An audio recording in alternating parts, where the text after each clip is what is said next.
welcome everybody. And we have a very special guest who used to be a he was a Rotarian in our club and he's back. And does everybody know that Jack Stevie is here? Jack, give a wave, will you? Tell them that you're here. It's so exciting that you're back here, Jack. It's wonderful. And so welcome.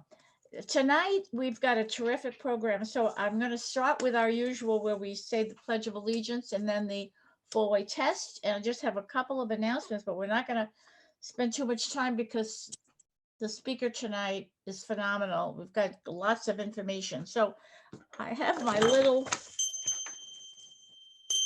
okay, and we're going to do the Pledge of Allegiance. Will everybody please join me? I pledge allegiance to the flag of the United States of America, everybody, and to the republic for which it stands, one nation, under God, indivisible, with liberty and justice for all.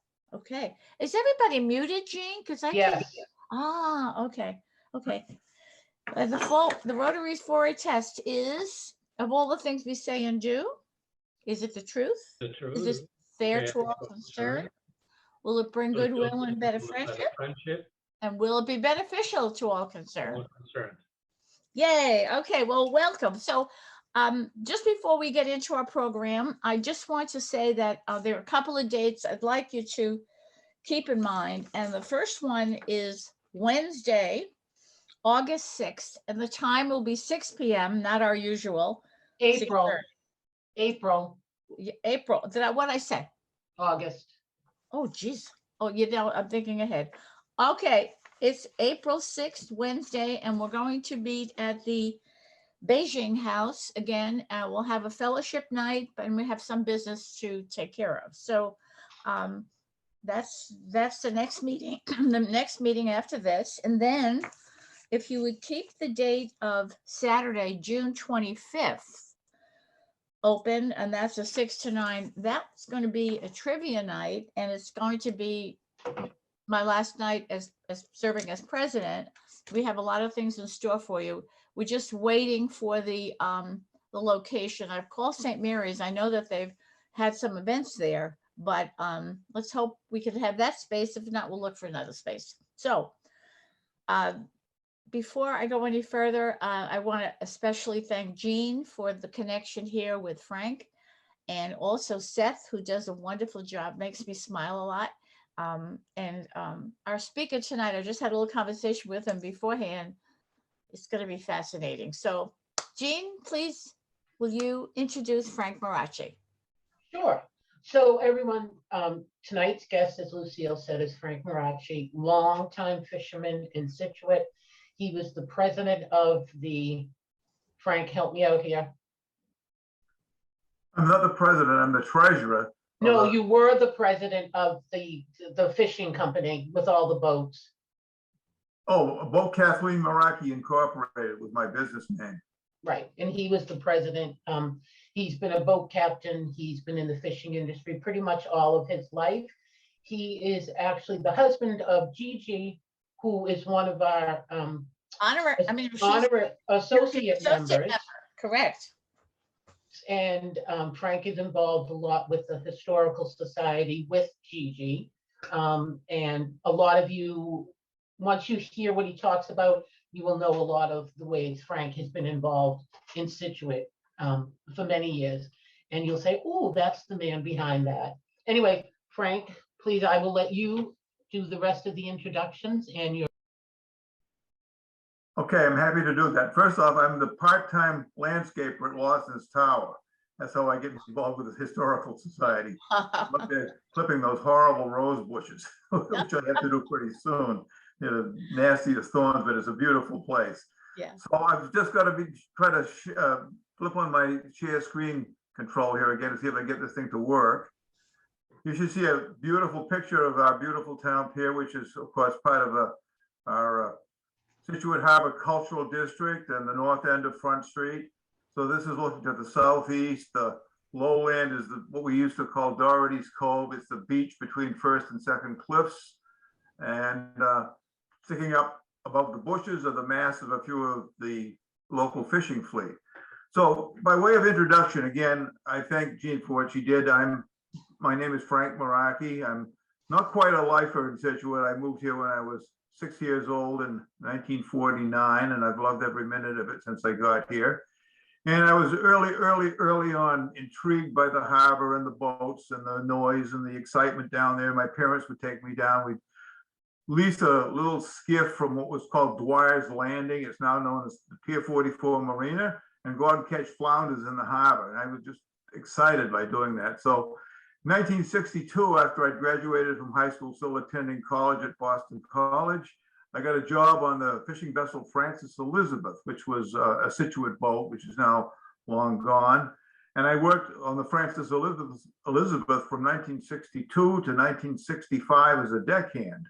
I graduated from college in 65 and then continued for 2 more years learning everything I could from the captain of the Francis Elizabeth. We call it the FE, Dan Arnold, who was a great fisherman. And in 67, I took the jump and I bought the first of a succession of 3 boats called the Kathleen A. Marachi, named after my mother. I've owned since then 2 boats, the Christopher Andrew, named after my 2 sons, and finally the Barbara L. Peters, my last boat, which I sold in 2015, named after my wife's mother, Barbara Peters, another great Scituate resident. So I'm on shore now, and I'm involved a lot with the management of fisheries, and my, I guess, next phase of my life's work is besides raising grandchildren and trying, that's probably the most difficult, challenging, and rewarding thing I've done yet. But besides that is trying to keep the fishing business going and healthy, even though I'm not able to be out on the water. So basically what I've got for you today is a little bit of a 3-phase history of Scituate, where it was, where we are today, and where I hope that it's going. So part 1 of my presentation is yesterday. Yesterday goes back to before when I got here, but not that far. This is a chart of Scituate Harbor as it appeared probably in the 1930s. Unfortunately, I don't know if you can see my mouse pointer or not, but the first thing is there's no Cole Parkway. That's Front Street. Those are the buildings on Front Street where CVS and you know, the laundry and things are today. And beyond that is pretty much mud flats. Over here is the Marine Center and Boatyard, mud flats. The big basin around the yacht club here, mud flats. There's a little dredged basin here, a little dredged basin there. Scituate Harbor was a very small harbor. And we've done a lot of improvements, building revetments, seawalls, jetties, filling in Cole Parkway. All the development has gone along on Front Street. It's a different place today, but the roots are very, very deep. So here's a few pictures. This is the pier, which is you call the town pier today. That's the introductory shot that, excuse me, showed looking from the bushes. This is basically the same place where that introductory shot was taken. Again, in the background is the lowland between the cliffs. Coming into the dock there is a ferry boat. There used to be coastal ferry boats. This is probably taken in the late 19th century, maybe early 20th. But the ferry boat used to run from Scituate to Plymouth and to Boston before there was a train there, but I guess before the Southeast Expressway, certainly. And that's how people got around. Here's another shot of the same pier taken from probably the perspective of the Mill Wharf restaurant today. You can see on the end of it again, the pier is primarily taken up by a restaurant. There was no big fishing fleet. There were a lot of small boats. There was a mossing industry then. You know, there's a lot been done with the history of the mossing industry. There was a lobster fishery, but there were no what we call groundfish boats, boats that fish the species that we catch today. We being, I'll explain to you in a few minutes, the groundfish fleet of Scituate, and we specialize in catching cod, haddock, and different species of flatfish, generically known as flounders. Okay. Here's another shot again of that pier. It shows the restaurant. It shows how much lower the pier was. You can see there's a slope down from Front Street. Some old wooden lobster, but you know, it's just interesting nostalgia. One more shot, and then we'll move on.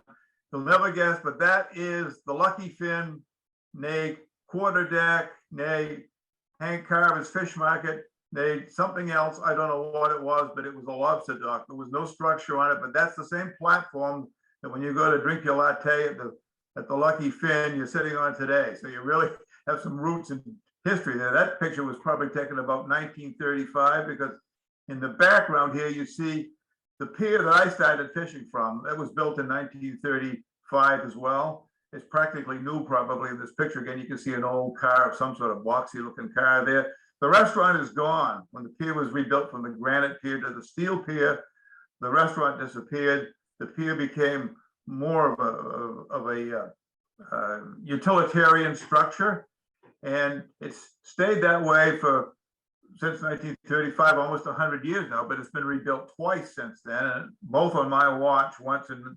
1987 and again very recently in 2015. So the pier originally was an L shape. I don't know if many of you remember that, but that's how I started. The pier had a long skinny neck, and then it opened up. It was boxy end where the boats docked. These platforms are very important to the memories of a lot of people in Scituate, because they led down to floats on the north and the south side, or the left and the right if you're standing on the pier facing the ocean, where swimming lessons and sailing lessons were given to generations of Scituate kids. And I know I've talked to a lot of people who've been on that pier and remembered back to the days that they had to jump off into the cold water to learn how to swim.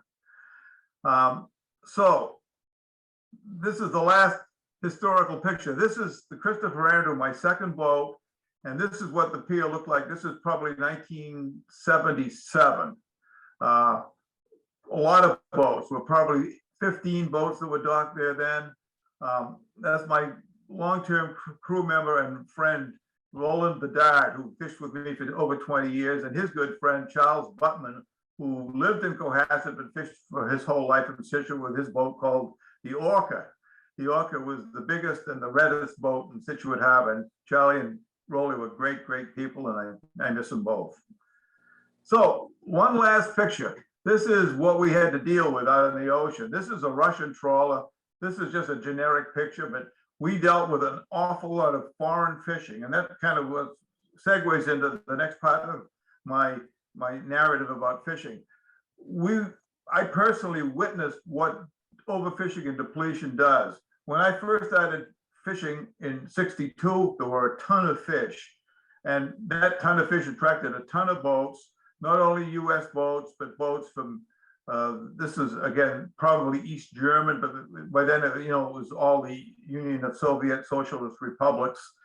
And they just came and they plowed the field, so to speak. They fished and they fished and they fished because they were there basically to feed their country when they were having shortages of grain production. So they wiped it out. We wiped it out too. I mean, I'm not casting blame on any particular group. Overfishing is overfishing no matter who does it. So in 1976, the Magnuson Act was passed by the US Congress, which declared a 200-mile fishing limit all around the United States and its territories, which basically limited fishing to US flagged, meaning docked in American harbors, waters.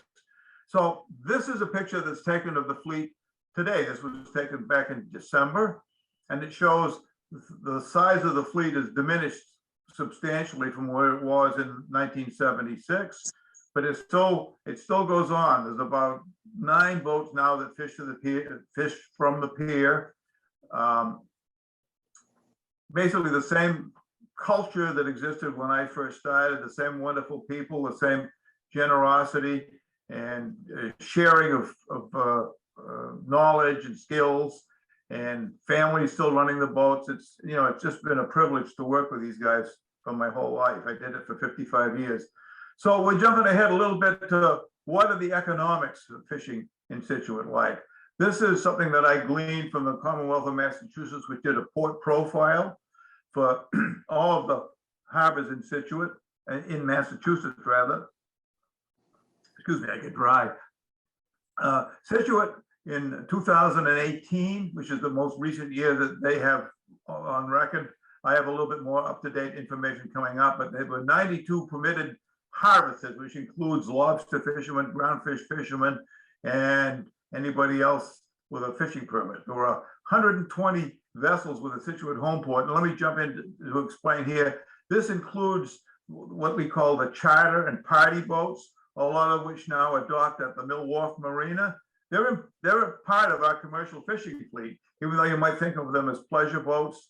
They're businesses, just like a fishing boat is a business. They take people out, and so instead of going out to catch fish to sell, they take people out to catch fish to have fun, but they get paid for it. They bring a lot of tourism into town, a lot of hotel stays, restaurant meals. It's an important business, so we don't want to overlook them in this discussion. So basically, in that year, this maybe will surprise a lot of people. It did me when I saw it. Almost 2 million, 1.916 million pounds of product, which includes a lot of lobsters, worth $4.5 million crossed the docks in Scituate. You wouldn't think of driving down Front Street that much money is moving. It's almost like it's the Rockland Trust Company at the other end of the street. So here we get into the weeds a little bit, but I feel obligated to do it to explain to you what exactly is going on. In 2010, I'm speaking specifically now to the groundfish fishery because that's what I was called to do tonight. The groundfish fishery, again, is a specific niche in generic fishing, but you need a special permit from the federal government to be able to prosecute that in federal waters. In 2010, this notion of sectors came to be. As I mentioned earlier, overfishing was a huge problem. When the foreigners were booted out in 1977, the year after the Magnuson Act was passed, fish stocks were depleted and they did not rebuild. One of the reasons that they didn't rebuild is the Americans thinking this is great nirvana now, we have it all to ourselves, built a ton of boats. When I built the Christopher Andrew in 1976, the place that I built it was called Desco Marine. It's in Jacksonville, Florida. Built 100 boats that year, 100, 2 boats a week. There was a railway, and every other day, practically during the work week, a boat was launched, and that boat went fishing someplace. A lot of them stayed down in Florida because they were shrimp boats, but a lot of them came up to New England too. So in 2010, the agency that regulates fishing, which is called the National Marine Fisheries Service, says, hey, this just isn't working. You know, we've got to somehow or other limit our catches better than we're doing under the original program, which is everybody kind of went out on their own and caught as much fish as they could in a predetermined amount of days. They limited the days. So we formed what are called sectors. Sectors are nonprofit corporations that fishermen can voluntarily join. Each fishing permit after 2010 was allocated quota. Quota is pounds of fish, but not just generic fish, but each stock of fish. Gulf of Maine cod, Gulf of Maine haddock, Gulf of Maine yellowtail flounder. There are 19 different stocks of fish, and all of it's got little bits and pieces of all of the stocks that we had a history of catching during the years preceding to the 2010 creation of this system. So by joining a sector, we basically pool our quota. So us who have little bits and pieces of quota could put them into like a bank account. Those of us who retired, like I have now, keep our permits in this sector, and we lease our fish to the existing fishermen who continue to fish. The sector itself can lease fish from other sectors, and we have a sector, what's called a sector manager, a woman who is the wife of a fisherman. Her name is Paula Lynch. She does an admirable job of running our sector. Our sector is known as Northeast Fishery Sector number 12. And Sector 12 is a very energetic and forward-thinking sector. So there's a lot that goes into this business of sectors. I won't bore you with the details, but it's the best way forward that we've been able to find. We've been doing it now from 2010 to 2022, 12 years, and we're still here. That's all I can say. So Sector 12 is one of those sectors. It has 19 enrolled permits, meaning these are just a piece of paper that says you can catch fish, and 6 active vessels, which you saw in the slide that I showed you a few back of the Scituate Town Pier. It's a member of an organization called the Northeast Sector Service Network, which is headquartered in Gloucester, Massachusetts. And the Sector Service Network basically does a lot of our reporting. this is a complicated business. This isn't simply you go out, throw a net in the water like it used to be and bring in some fish. And this is wonderful. Every pound of fish has to be accounted for and reported to the National Marine Fisheries Service on a weekly basis. So the sector manager does that. She collects daily reports from everybody that goes fishing, puts them together into a weekly summary report and sends it off to the National Marine Fisheries Service, which we abbreviate NIMFS, which is kind of an interesting acronym. It has no vowels in it. So NIMFS, anyway, make sure that we don't overfish. And if we do overfish, we hear about it. So 95% of our catches in Scituate, of our catches are landed at the Scituate Town Pier. I don't know if anybody has any questions. I'm just talking on and on and on, and I'll keep talking until somebody asks a question, or I figure out what I'm doing. But feel free to jump in if you're able to do it. I don't even know how to do it, to be honest, but I'll keep going until somebody tells me to stop. We good? Okay. So here is an interesting, I won't bore you with too many graphs, but this is a good one. This basically shows you, the top graph is the annual landings in pounds, and the bottom is the annual value of those landings. So you'll see the big pounds are the groundfish species. Those are the things we catch, again, the cod, haddock, flounder. But the big things in the value column are the lobsters, because the lobster prices are sky high. And one of the big problems, which we'll get into a little bit later on, is the fish prices are not. And I'll explain in a little bit more detail as we move on why they're not. So these are my numbers. This is my own little fancy graph. This is what sector 12 has done since 2016. I, by the way, am the treasurer of sector 12, so I know about all the details because I keep the books, basically. The bookkeeper knows all the dark secrets. So this is what we've done. Last year, we landed a little bit over 600,000 pounds of fish, which is a lot of fish. Again, for 6 boats, it's over 100,000 pounds per boat. So we're now going to talk about tomorrow. Where do we hope to go with all this? So I just gave you a pretty rosy and optimistic picture of our landings. Our values don't follow our landings. And here's some of the reasons why.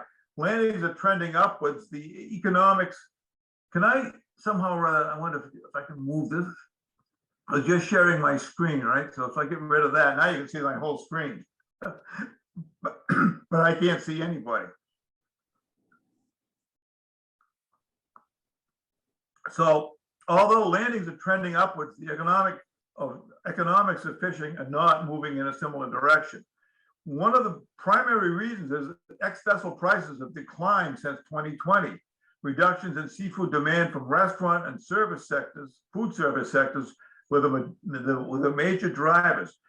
But also we're dealing with reduced processing capacity. A lot of the processing plants were shut down in the business lockdowns, and a lot of them didn't restart again when businesses began to reopen. It's the same problem that everybody is having. You can't hire help. We have a lot of imposed management costs. As I mentioned, we have to hire a sector manager. We have to pay her. We have to pay for electronic devices that go on the boats that track where they are. It's basically, an electronic beacon that communicates with the satellite so that Big Brother knows where we are every minute that we're at sea. And then finally, the increase in costs, and I'm just using diesel oil as an indicator. It's gone from around $3 to around $5 since the beginning of the year, in the last 3 months. It's a real challenge. So catching more is no longer a complete solution.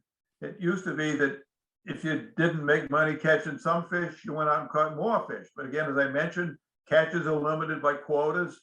In order to get additional quotas, you have to lease fish, which is an additional cost. So what we've looked at doing, we again being the members of Sector 12 who have periodic meetings and talk this stuff over among ourselves, is that we're trying to find ourselves a place in this marketplace that right now is awash in imported seafood, with over 90% last year coming from foreign sources. And with still disruptions in the food processing business, which is causing gluts. In other words, once you've got a dead fish, you have to do something, because a dead fish doesn't stay nice very long. And if the processing capacity isn't there to preserve, to turn those fish into a marketable product, we're landing whole fish. They decline in value extraordinarily rapidly, and there's nothing you can do to uncatch your fish. You're stuck with it. So there's a big problem. We're interested in going local. I put that in quotation marks because it's I guess you call it a truism. It's where fishing started. Everybody sold their fish in their local community. That went away in the latter part of the 20th century, and everything got centralized. And maybe that wasn't such a great idea, because as things contract, our ability to withstand the changes in market fluctuation has diminished. So one of the things we want to do is reduce transportation. In other words, right now, to get our fish to a place where it's processed, they have to go on a truck either to New Bedford or to Boston, and they have to get sold to a broker usually, which means there's a transaction cost. You pay a fee to get your fish sold. So we would like to be able to diminish those costs, make it less distance to move it and sell to, there's less hands, if you will, in the pie by the time it gets to the consumer. We'd like to build community support. It's one of the reasons that we try to talk about this. Is a lot of people don't understand that there is still a fishing business in Scituate, and that it's still trying to find its place, if you will. And finally, a better quality product. Fish, again, is unforgiving. If it's not frozen, it has a shelf life, and the less time it spends driving around in the back of a truck and the more time it spends in your refrigerator and on your table, the better off we all are. So what we've done is this. As you're all aware, there were a huge amount of monies made available by the federal government under what was known as the CARES Act. That was a coronavirus something or other act, and then the ARPA Act, which is money still pending, the American Recovery Act. We applied for a bunch of grants. Now the we changes a little bit because most of these grant applicants were individual business owners. But we applied for and got over $500,000 worth of grants in the last 6 months. We've been busy. It was actually over $600,000 worth of grants. Gutting machines. What we've done is got machines on several of the boats now that basically take the place of a crew member that do all the gutting of the fish rather than having somebody stand there with a knife, which I did all my life, and taking the entrails out of the fish. The machine does it. We've got on the shore now in Mulaney's Fish Market on Allen Street, a skinning machine, which is another laborious hand labor step in processing fish for human consumption, getting the skins off the fillets. A freezer, so we can store fish, so these periodic gluts are not such a threat to us. If we can't sell it right away, maybe we can freeze it. And then some packaging machinery, which is going to enable us to shrink wrap individual packages. And finally, a refrigerated truck so that we don't have to rely on contract carriers to move the fish around. So all this stuff is now in Scituate and it's operational. It took an eternity to get it going. Slow deliveries, difficulty in procuring labor, complicated. So what should have taken a month took 7 months, but it's there, it's running now. So a couple of other things that we're trying to do is to find a place in the community. Again, most of our fishermen are residents of Scituate or residents of nearby towns, if not Scituate.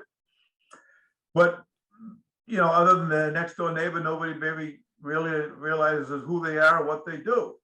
So we want to give back. Scituate, I have to give credit where credit is due here. The town of Scituate throughout my entire life has been extraordinarily helpful and welcoming to fishermen. They rebuilt the pier twice. That was town money that went into that. They maintained specific categories of moorings for the smaller lobster boats that are on moorings, so they don't have to compete in the incredible pricing that's going on. Everybody that has a pleasure boat understands what's going on with boating, particularly in the last few years. Also with dockage, I understand that dockage has just exploded in cost. We're still paying an affordable cost to the town, and the town probably loses money on the management of the pier in doing that. They provide parking. They provide a place where we can keep the refrigerated trucks on Cole Parkway. So we're trying to give back. So here's a few of the things that we've done. this is just the names of them. I'll dig into it a little bit deeper. Fishing for Energy, the South Shore Permit Bank, and Friends of South Shore Seafood Development. Just hold on to those thoughts for a moment. And this is what Fishing for Energy is. You may have, if those of you that have had the opportunity to go on the pier, see a pile of junk on the north side of the pier, and you say, what the heck is that? Well, what it is piles of lost fishing gear, lobster traps, old nets, stuff that gets lost at sea. I've got pictures of 30 different piles of stuff that I've picked from the ongoing collection of debris there over the last couple of years. Fishing for Energy is a regional program designed to remove plastic debris from the ocean. It's aggregated on the town pier and then moved to the transfer station, used to be called the dump, where it's shipped to a recycling facility in Connecticut. We, working with the Board of Selectmen and the Harbor Master's Office, got a $10,000 grant from the National Fish and Wildlife Foundation to cover the transportation and management costs of this program. And since its inception, Scituate fishermen have collected 200 tons, 400,000 pounds of that junk, and it's all gone to Connecticut, where it's burned to make electricity, and the steel from the lobster traps is collected and it's recycled into something, I don't know what, but it's not in the ocean. The next thing is a permit bank. Now, this really gets kind of off into the weeds, but just think about this for a minute. There are a finite number of fishing permits. These basically became limited in 2005. And since then, there's been no more fishing permits. So there are about 1,200 fishing permits in New England. And as I mentioned, Sector 12 holds 19 of those. The members of Sector 12 do as individuals. The sector does not own the permits, the members do. But we have, in addition to the sector, what's called the South Shore Fishing Community Preservation Fund. We call it the Permit Bank. This is funded by a grant of $1 million that came for those of you that might remember about 10 or 12 years ago now, one of the big energy companies wanted to put 2 natural gas unloading facilities in the ocean off Boston Harbor. And they paid a remediation to the fishermen. Scituate and the South Shore got $1 million, Gloucester got $1 million, and Boston got $10 million for a total of $12 million. So with that $1 million, the towns of Scituate, Marshfield, Duxbury, Plymouth, and Sandwich got together and formed this permit bank. So the permit bank's function is to keep fishing permits in the community. The community gets a little bit bigger here because we brought in these other towns, but the way things are going, Scituate is practically the dominant roundfish fishing port. It's sad that many of these other ports have disappeared. Duxbury so does aquaculture, mussels, excuse me. But Scituate is the primary groundfish port. This permit bank holds 13 permits and leases about 100,000 pounds of quota annually, most of it going to Sector 12. Finally, we have Friends of South Shore Seafood Development, which is something that we just started. Again, we is Sector 12. It's a 501c3 nonprofit started by our sector itself. And it has 2 primary objectives. One is to provide local fish to the Scituate Food Pantry and other similar charitable organizations. And in fact, this week, I believe, there's an open house at the food pantry this Friday, which I'm going to try to go to, but we're finally going to be able to get some fish. As I mentioned, that skinning machine is up and running finally in the freezer. So hopefully in the next couple of weeks, people that are eligible to receive fish from the food pantry will be able to receive fish caught by Scituate fishermen and donated to the food pantry. In addition, we've been able to supply fish to events like the Harbor Methodist Church Fish Fry, First Friday Fish Fry, which is going to occur again this summer, I think, on 3 different occasions. And we're looking to branch out, taking fish that otherwise would be sold at a low price, having the C3 nonprofit be able to buy that fish from the fishermen and then donate that fish to the charities that provide public benefits from it. It's a approved public charity. I went through all kinds of stuff, and it's approved by the Attorney General's office. So we're going to be actually starting fundraising events, hopefully this summer, and you'll be hearing more about that. So my last slide is really, why do we want a fishery? I mean, I'm committed because I've basically spent my life doing it, but what do other people get from it? So my number one is culture. Scituate has a real working waterfront, not some Disney-esque thing that is all cardboard. It smells bad sometimes when the sun is hot and the wind is wrong if you're sitting at the Lucky Fin and the lobster bait is there, but it's reality. His engine's going off at 4 o'clock in the morning and lights going on and trucks banging around, and that's just part of life. But believe me, there's a culture there. There's some really, really wonderful people that run those boats, that look after one another, and very, very interested in feeding the community. The economy, fishing and local processing right now providing about 15 full-time and 10 to 15 seasonal jobs. And finally, as I close out on speaking about charities, food, 650,000 pounds, which is which we in Sector 12 landed last year. Those are whole fish, the head, the tail, the fins, the whole works. I'm just estimating there's 750,000 individuals, 6-ounce portions of fish. That's a lot of fillet of fish sandwiches. So I'm coming to the end of the line here. Questions. Now, I don't know how to get back to questions, so I'm going to hit the stop share, I guess, to get out of this mode. And if anybody has any questions, I'd be happy to answer them.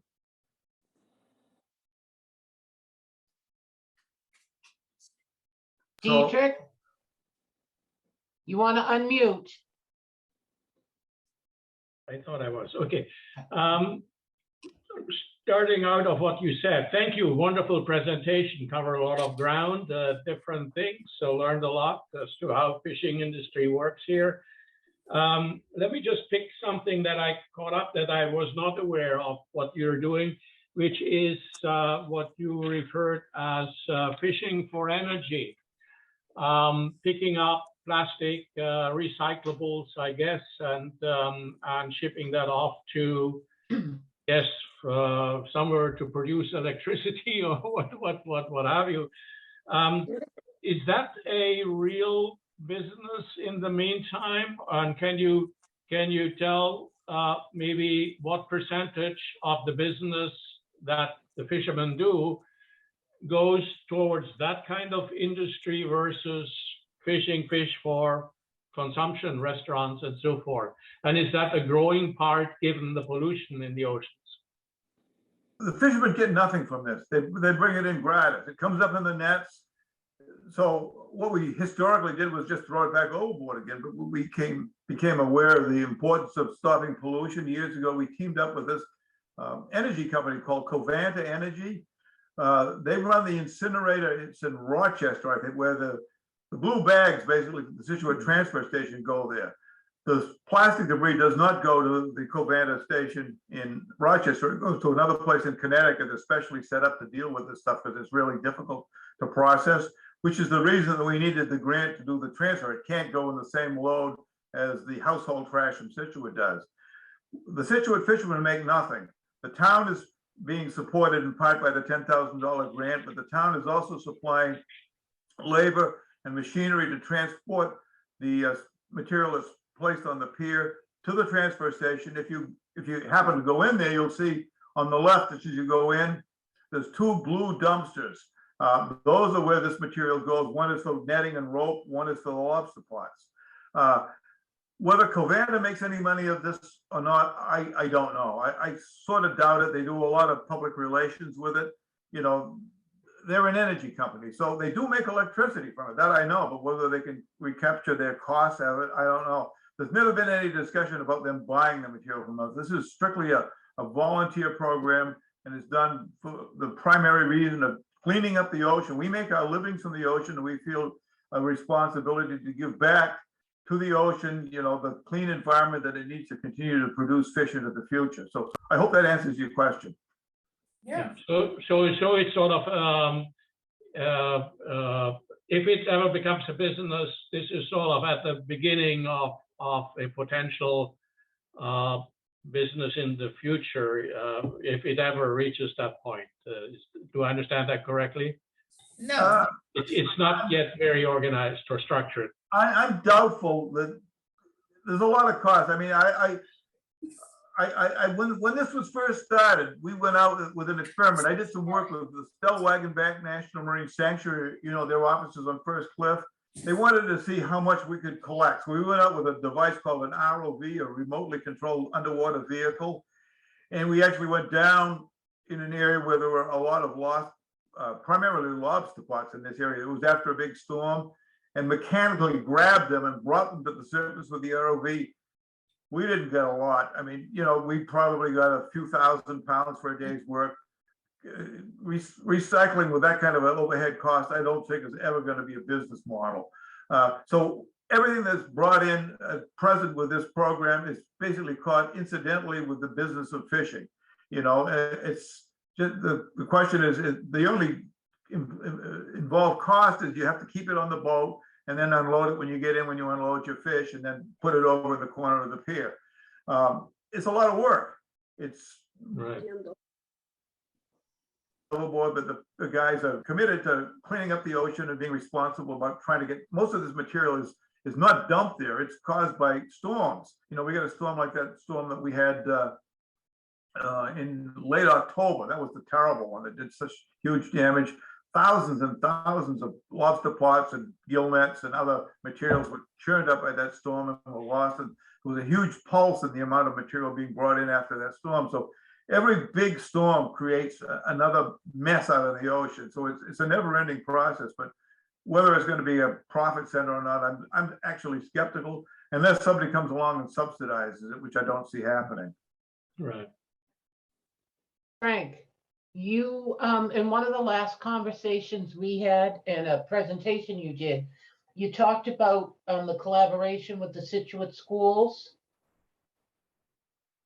Could you tell us a little bit about that? Sure. This is a project that's it's in its infancy, and we haven't done much in the last year. But one of the first things that Friends of South Shore Seafood Development did was to buy about what was it, 400 pounds, I think. I'm not quite sure the number. I think it was about 400 pounds of cod fillets. And those fish were given to the food service person, whose name I forget now, Dave somebody or other, at Scituate Public Schools, who saw that it got into all I think every school got some of it. And it was partly lunch and it was partly a lesson. Now, I know somebody from Mulaney's Fish Market went to at least to the high school, whether they went to the middle school or the elementaries, I don't know. But it's something we would like to continue to do, at least on a periodic basis, or not on a continuing basis, of combining good fish, you know, not frozen fish sticks like is the normal school lunch.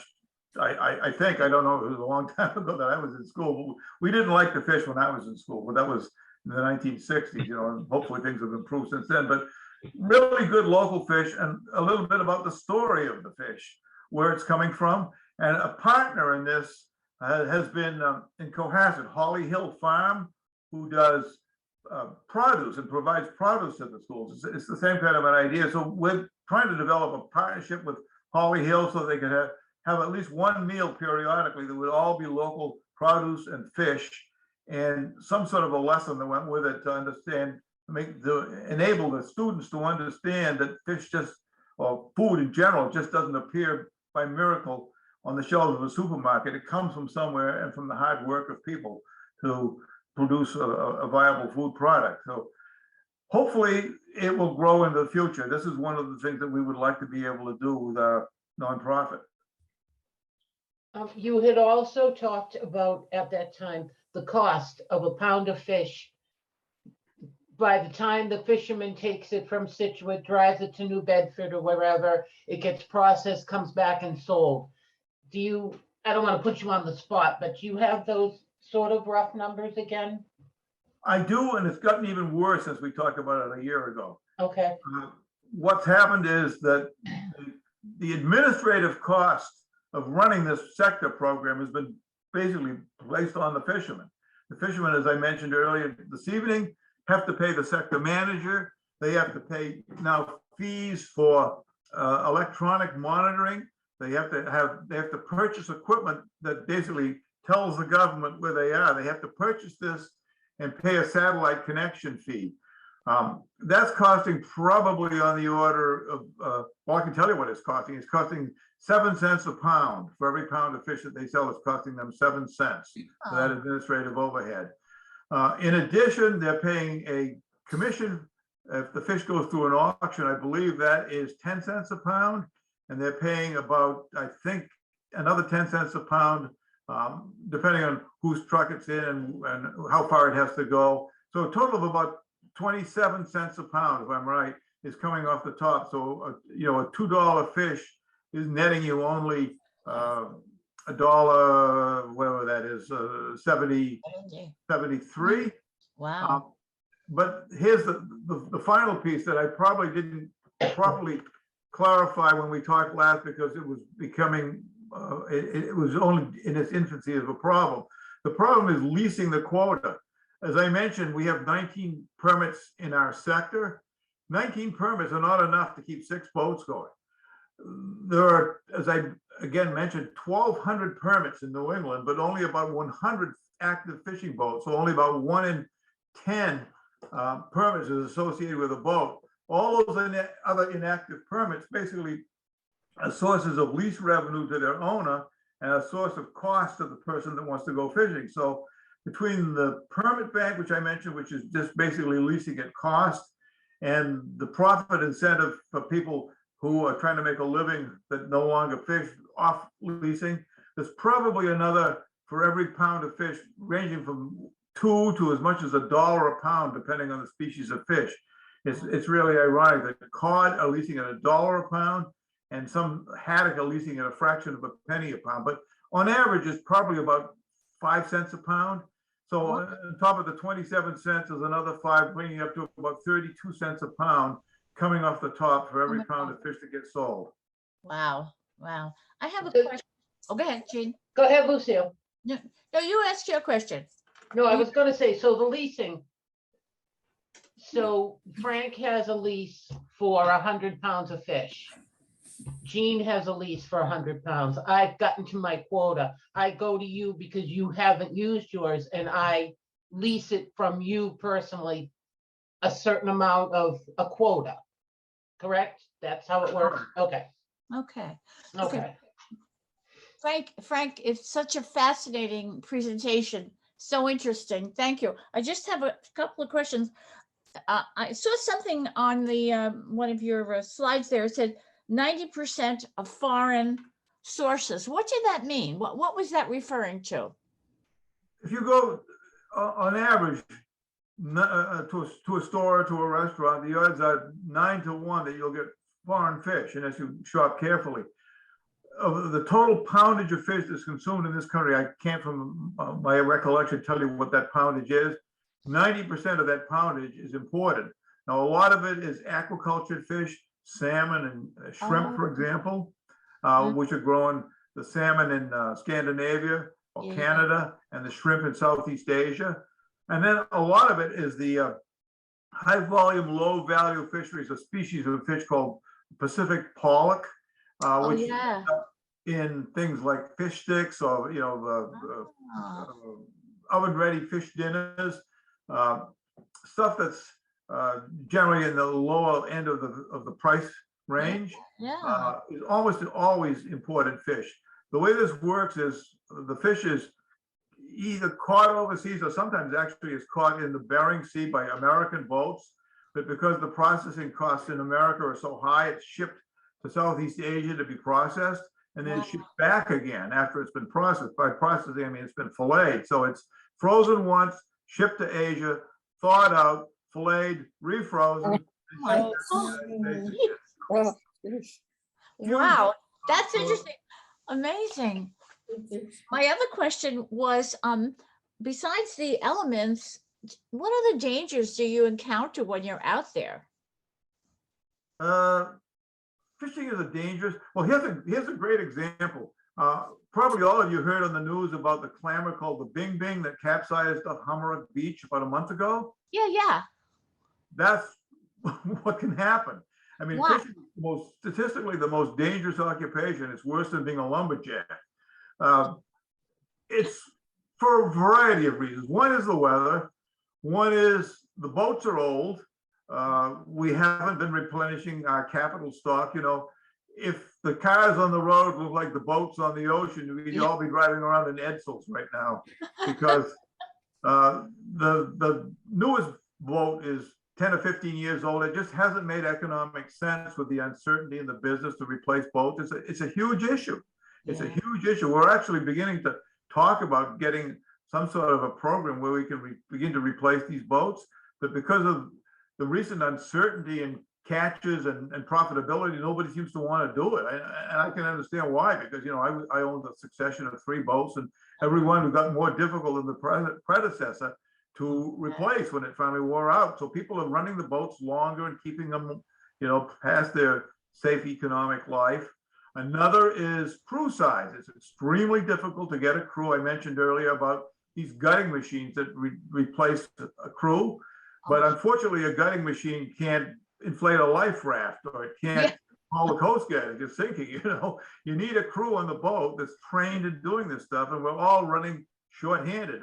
A 3-person boat is down to 2. Some guys even go fishing alone. So this boat that capsized, the Bing Bing, had, I think, 3 people on the boat. None of them could get to a radio. None of them could get the life raft overboard. So they all ended up in the water. If it hadn't been for Pam Hart, the woman who actually is the daughter of a friend of mine, seeing them in the water and seeing what was going on and calling the police, called 911, who in turn called the Scituate Harbor Master and the Coast Guard, they would have died.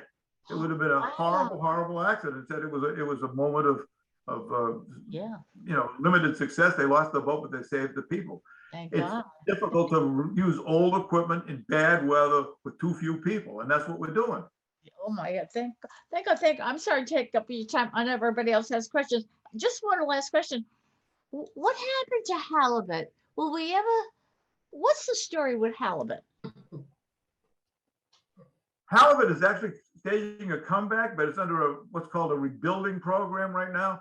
Again, I didn't get too far into the weeds on fish management, but basically, if the government, who has a whole team of scientists at the National Marine Fishery Service that look at the abundance of fish stocks, say that stock is below its potential productive level, we got to rebuild it. So we've got to keep the fishing mortality on that stock as low as we possibly can until it does. So halibut is one of those stocks that is in a rebuilding program. It's been in a rebuilding program practically since those rebuilding programs were invented. And it is rebounding, but the controls on catches are very, very restrictive. A fisherman is allowed 1 halibut. It has to. 1 halibut?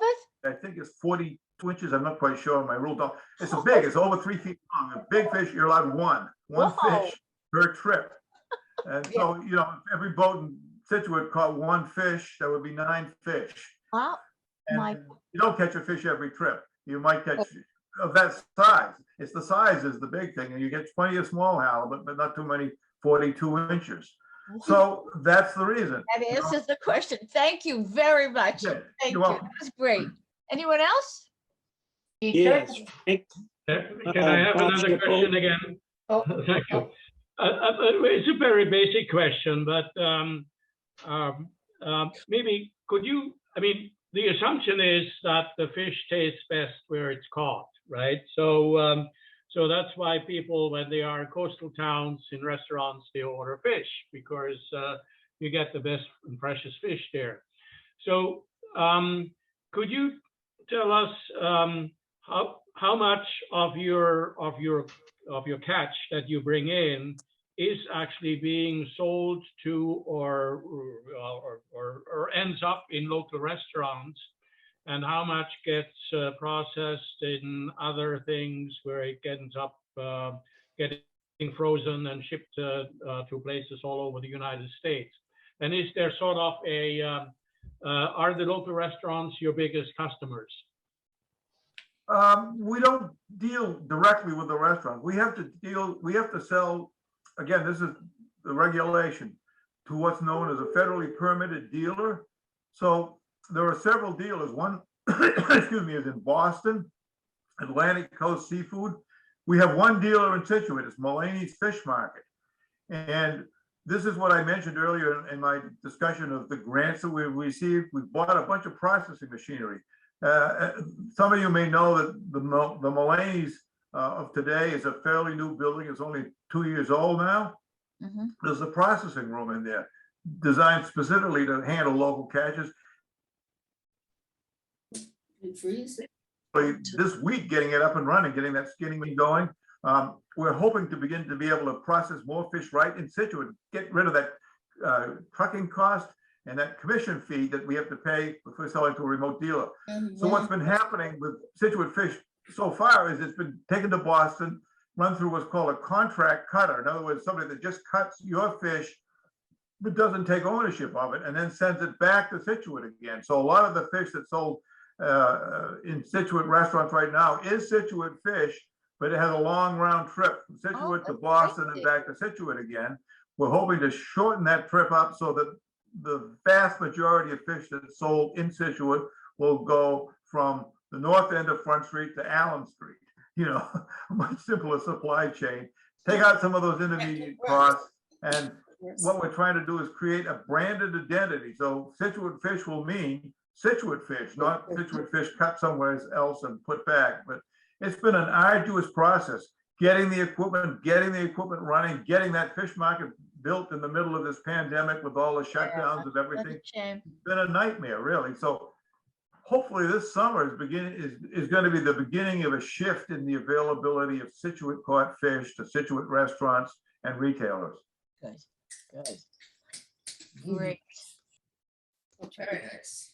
Debbie? Frank, Bob Schipple. Oh, The question is, has anyone developed a co-op program where you can put in an amount of money a year and get fresh fish every week? You know, we tried that. I don't know if you remember what was called the South Shore Seafood Exchange. It was known as So Sexy. It was run by a lady named Marge Bates for a number of years. And unfortunately, it failed. And it failed not because Marge Bates didn't try very hard to make it work, but because she didn't have any processing equipment. This was the time when there was no Mulaney's fish market. We had knocked the building down. All it was a hole in the ground. So she was sending the fish up to Boston to get it processed, sending it back again, and trying to work out of her house to do this without any refrigeration other than a picnic cooler full of ice. It was difficult, it was inconvenient, and it just didn't develop the volume of business that was required to make it self-sustaining. So she finally had to abandon it. She tried very, very hard to make it work, and it didn't. But this is where this nonprofit that I told you about, Friends of South Shore Seafood Development, came from. She had actually formed that corporation. She gave it to us, and we're going to try to make it work again, but with more infrastructure. But I don't think that anybody has in mind, this is called a community supported fishery, or CSF. Nobody at this point has any expectations of it happening because it's really difficult to do that. If any place could do it, it would be Mulaney's Fish Market, but he's trying to run a retail fish market out of the front of the store there now. We've talked about it a couple of times. It's intriguing. Whether it's practical or not, I don't know. I know a number of these other CSFs all failed for the same reason. It's just very difficult logistically. I know there was one that was working out of the Hingham Farmers Market for a number of years. There was another one up in Gloucester that was working for a number of years. There was one that tried delivery, having a van and bringing it to your house, and they all failed because the cost and inefficiency was so great. I'd like to see it happen. I think it's kind of a cool idea, but fish is a very, very difficult product to handle. It's not like a bunch of ears of corn at a farmer's market. You can put in a burlap bag and sell them out of the bag. You just have to have a special place to do it, and the cost and overhead of running that special place is more than the value added that the CSF seems to produce. So I'm skeptical, to be honest. Thank you. Debbie, go ahead, Deb. Yes. So Frank talking about the fish being gutted and skin brought in. So those remnants, I was just wondering if like any of that goes to Holly Hill Farms. I mean, it's like composting, or is it used for any? It's used for lobster bait. Lobster bait is in huge demand. You know, we have a big lobster fishery. We have about 30 individual lobster fisheries, and every pound of that, what we call fish racks, basically is going to lobster bait. Lobster bait has been a nightmare for the fishermen that use lobster pots. They've had to use things like salmon skins and all kinds of ugly, nasty, smelly stuff. I mean, again, I make a joke of it, but sitting at the Lucky Fin and the wind is northeast, you know what they're using. It's pretty bad. So, but seriously, every pound of fish racks that are coming off our fish is going to be sold as lobster bait to the local fishermen. That's great. I think it is, yeah. It goes right back into the ocean again. I just have one more thing. I always have something to say, but I think years ago during it was a Rotary meeting that a group came in. It was something like a co-op. They were trying to do this, but they were bringing in all different kinds of fish that weren't familiar to the usual people who have scrod or whatever. Do you remember anything about that, Frank? I do. I think that was Marge Bates. I'm pretty sure. South Shore Seafood Exchange. She was trying to get us to try That's different right, yeah. fish. Because we were bringing in all kinds of, we were bringing in things like whiting, dogfish. We're going to be doing that again. I didn't even mention it, but maybe I should. One of the things that we want to do is develop markets for example, small flatfish, flounders. Every flounder, species of flounders. One of which is a yellowtail flounder. It's a really very good fish. They're small. There's a lot of piecework. They weigh under a pound, so to get 4 ounces of fillets, you probably got to fillet a couple of fish. There's a lot of man hours of work in filleting those small fish, and they're not profitable. So their ex-vessel price is very low. We're going to try to develop a niche market for something like that that'll sell at a price below that of haddock or cod, but it's still a wonderful fish. And because of our supply chain efficiencies, shortening up the trucking, getting rid of the commissions, having the machinery now to do some of the work rather than having to pay labor to do it, that we may be able to reintroduce that. But there's a dozen fish or more. Whiting is another one, also known as silver hake, different kinds of flatfish, red hake, white hake, pollock. Fish is absolutely wonderful. We eat it at home all the time because, I get right off the boat because I'm involved in the sector. So I go down and freeload fish when they come in.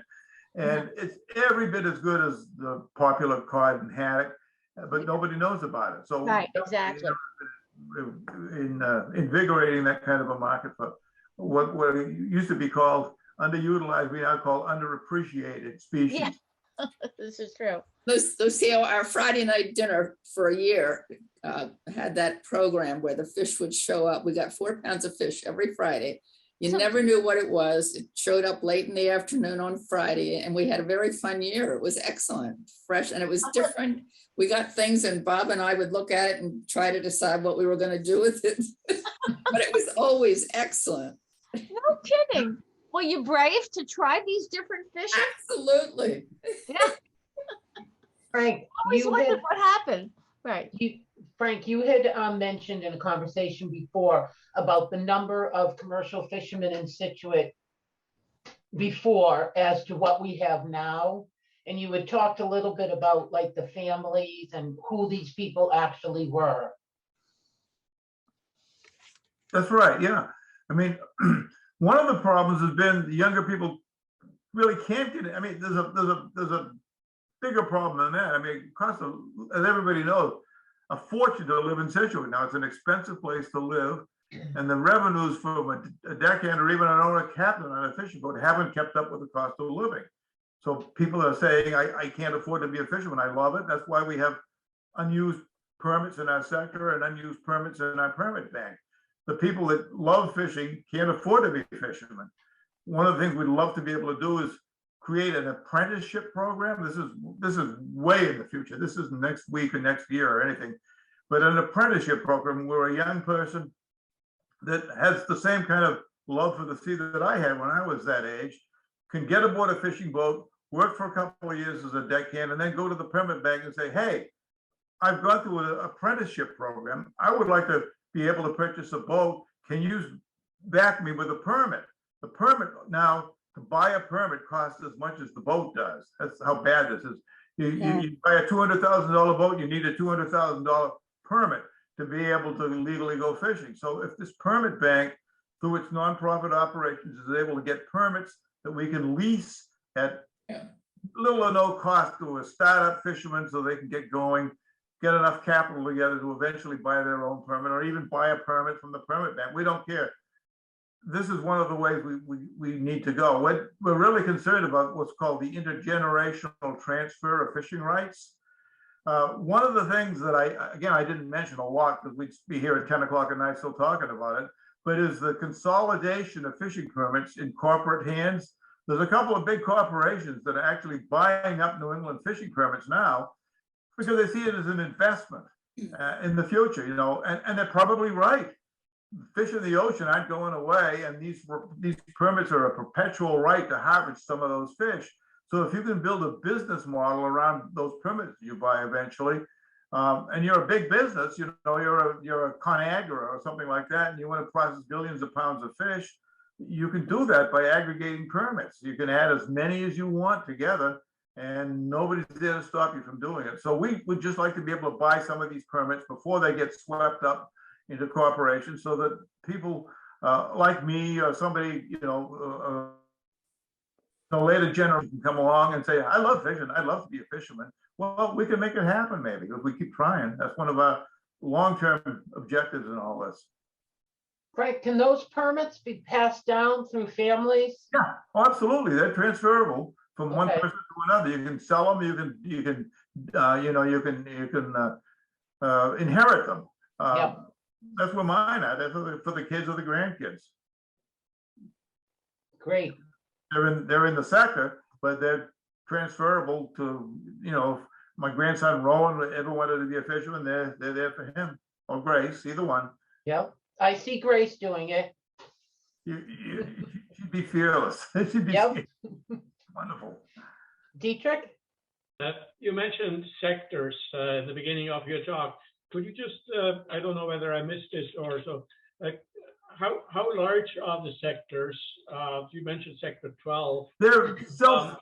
And what are the sectors sort of adjacent to it, and where are they, and how many sectors are there on the East Coast? There are 19 sectors all told on the East Coast. The biggest one has about 100 permits, and the smallest one I think is us with 19 permits. And there's a lot in between. Some of them are generic; they cover the entire coast. There's one up in Portland, Maine, called the Sustainable Harvest Sector, which is one of the biggest. They're primarily offshore boats that fish multi-day trips. Again, the day boat sectors, like Sector 12, more or less localized in one particular place.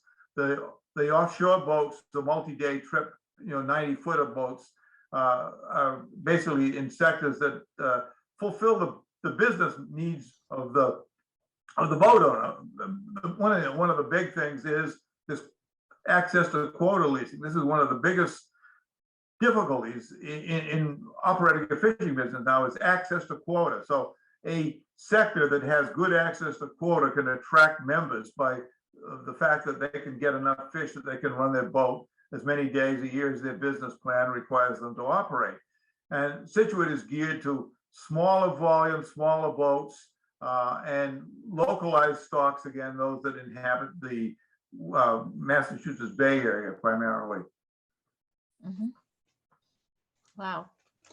What a program. This has been a phenomenal program, Frank. We glad, can't I'm thank glad. you enough. Anybody else before we close? Yeah, anybody else have any questions? No, Wow. it's a great program. Thank you. I just want to say something real quick. So Frank and I have worked on this program about a year ago. We did it for the Historical Society. And we're also working on another one to have hopefully during the summer or right before the summer, which will be in person for the Historical Society. And at that point, we're hoping to have, as he had mentioned, Mulaney's. Frank is in conversation with them about doing some sort of Either it's gonna be a sampling, or we're gonna do like fish tacos. There'll be some sort of local fish at this event. Frank will be talking, Joby will be talking. So that's gonna be coming up. We're talking about it, and, I'll send the invitation out to all of you. We'd love to have you come and sample, what we've been talking about. Sounds wonderful, wonderful.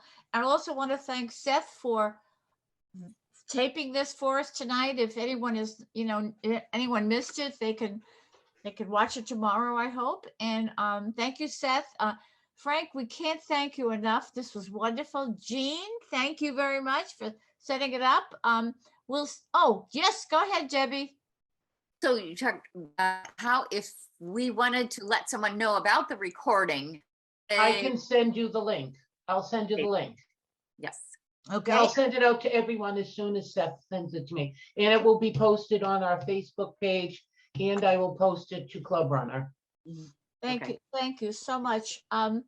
So anyway, we're going to meet on April 6th. The time will be 6 p.m. at the Beijing House. It'll be a little bit of a business meeting, and then it'll be a fellowship. So we thank you all for coming again.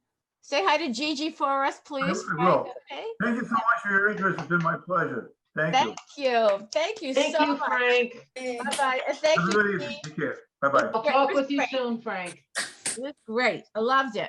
Bye-bye. Good night, everybody. Good night. Bye. Right. Good job.